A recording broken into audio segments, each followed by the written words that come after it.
Hi, my name is Camila, Oliva, and today I'm going to be presenting on in vitro fertilization. In my presentation, I'm going to be covering the natural process of sexual reproduction, a summary of IVF, the role of meiosis in IVF, and a study to improve the effectiveness of IVF. According to the American Pregnancy Association, IVF is the process of fertilization by extracting eggs, retrieving a sperm sample, and then manually combining an egg and a sperm in a laboratory dish. IVF has become popular because 1 in 8 couples have problems conceiving. Today, over 5 million babies have been born through IVF. IVF is used for infertility and today has about a 40% highest rate of effectiveness. To better understand IVF, we first have to understand the natural process of sexual reproduction. The natural baby-making process begins in the brain. About 15 days before fertilization, the pituitary gland releases a hormone called FSH, which stimulates follicles in the ovary to release estrogen. Estrogen causes follicles in the ovary to begin maturing, but only one will completely mature. The pituitary gland then releases a different hormone called LH, which triggers ovulation. The matured follicle then ruptures and releases the egg. After this egg is released from the ovary, it enters into the fallopian tubes, where it has 24 hours to be fertilized by sperm, or else it dies. If there is sperm to fertilize the egg before the 24 hours, then the battle to enter the egg begins. Sexual intercourse releases over 100 million sperm, but only about 100 will get even close to the egg, and of these 100, only 1 will enter the zona pellucida. Once the sperm enters the egg, it develops into a zygote, which is a diploid cell resulting from the fusion of 2 haploid gametes. This zygote's journey into becoming an embryo begins with its journey to the uterus. It takes about 3 days for this zygote to implant into the endometrium, which is the inner lining of the uterus. If this implantation does not occur, then the endometrium will break down and shed as a part of the menstrual cycle. But if it does implant, then it'll remain in the uterus and combine with the uterine tissue to become the maternal portion of the placenta. Now we're going to look at the role of meiosis in IVF. First, let's cover the basics of meiosis. Here we have a diploid cell. In meiosis, there's 2 cell divisions rather than 1 like there is in mitosis. First, we have meiosis 1 here, where the parent cell divides into 2 daughter cells. Then we have meiosis 2, where then another cell division takes place, and we end with 4 haploid gametes. Let's take a closer look at meiosis 1. Meiosis 1 contains 4 stages: prophase 1, metaphase 1, anaphase 1, telophase 1, and cytokinesis. First, let's look at prophase 1.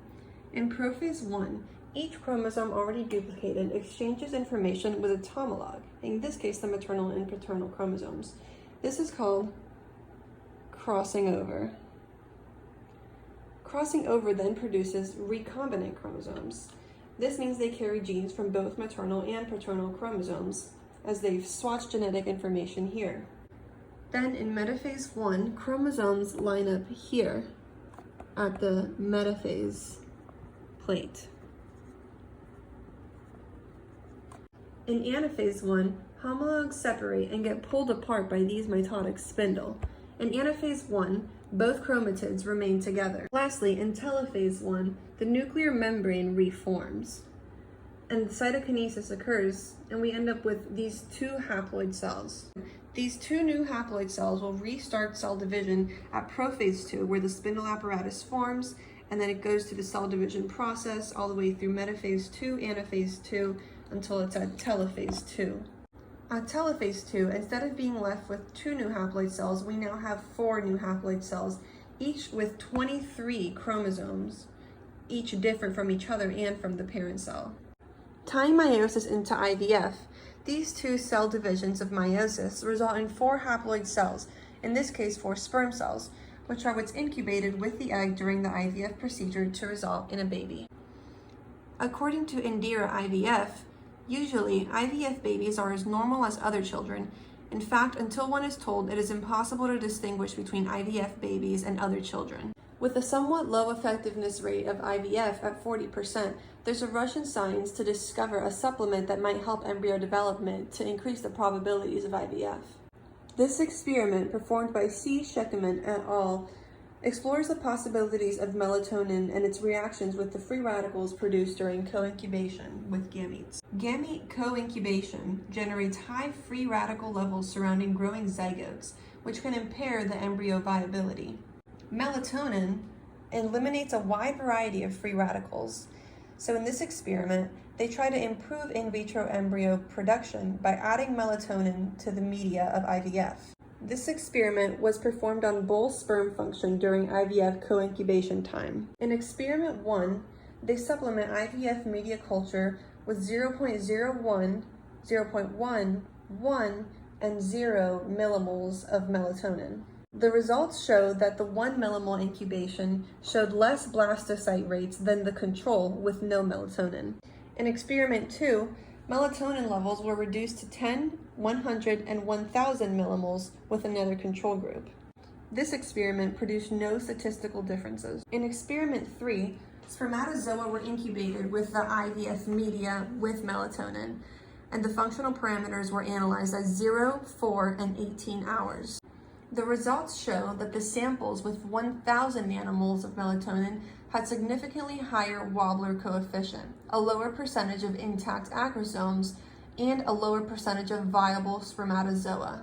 This is caused from the higher DNA oxidation than the control with no melatonin. In conclusion, IVF media with 1 millimole of melatonin is deleterious for embryo development, and in lower concentrations, shown in experiment 1, it modulated sperm functionality but had no effects on embryo production. While this experiment didn't produce the most viable results, current studies continue to explore the possibilities of vitamin D, coenzyme 10, folic acid, and many other supplements on the probabilities of increasing the effectiveness of IVF. And that concludes the presentation. Thanks for watching.